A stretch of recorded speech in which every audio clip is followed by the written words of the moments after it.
So welcome back everyone. Ever wanted to give your images that artistic pencil stroke look? Well, thanks to Photoshop, that effect can also be easily achieved. All you need to do is download the special brush for free in the description below and follow my tutorial. If you want to follow along with the images that I'm using, then there is also a link to the images as well. Now, if it's your first time here, then please do not forget to subscribe to get updates on more of my videos and loads of free Photoshop actions. So let's get started.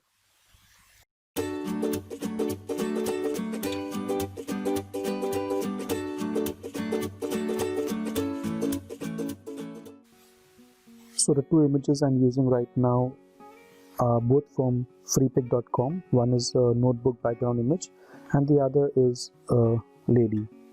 So I'll just copy this lady onto my notebook background. That's a Control A, Control C, and I will paste it over here, Control V. Okay, let me adjust the size, Control T, and I will just adjust this much.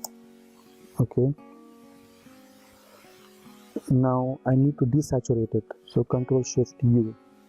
The next is, let's make a mask of this layer. So press the Alt key on your keyboard and click the mask icon in the layer panel. It will create a negative mask. Now you need to download the brush from the description that is below. So once you download it, you will get a zip file which will be called as pencilstrokes.zip, and once you extract it, you will get it as an individual file, that is a pencilstrokes.abr. So the next step is to come to Photoshop, select your brush tool, right click, open the panel and import the downloaded brush, that is pencilstrokes.abr. So it will be added as a new folder and there will be the brush here. So now select it, close the panel. Now make sure that the black icon, the mask icon, is selected in the layer panel, not the lady over here. The black icon, your foreground color white, and the brush also selected. Once that is done, you can increase and decrease the brush size. These are the strokes. So all you need to do is keep on brushing on the lady, and with every stroke the rotation of the brush will change. So I will start now, here, there, here, there.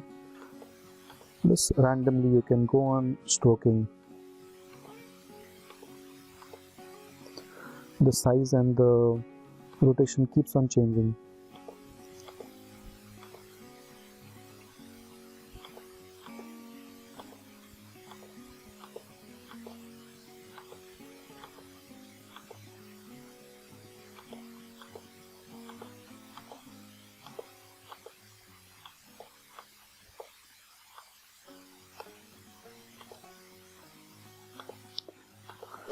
You can stroke it till the point that you are satisfied. If you want more strokes, keep on stroking more, but remember that the more you stroke, the more it will look fake. So try to keep it a little bit incomplete. This should be good enough. If you feel that you need more, please continue. So you see, the effect is so easy to be achieved. That's it. I'm happy with this. So you see how it looks. I'll just zoom inside and it looks more like a pencil stroke picture. So I really hope you enjoyed this tutorial, and please feel free to comment in the comment section below and I'll be happy to answer your questions. So please do not forget to subscribe for further updates and more Photoshop actions that I will also be uploading. So thank you and take care.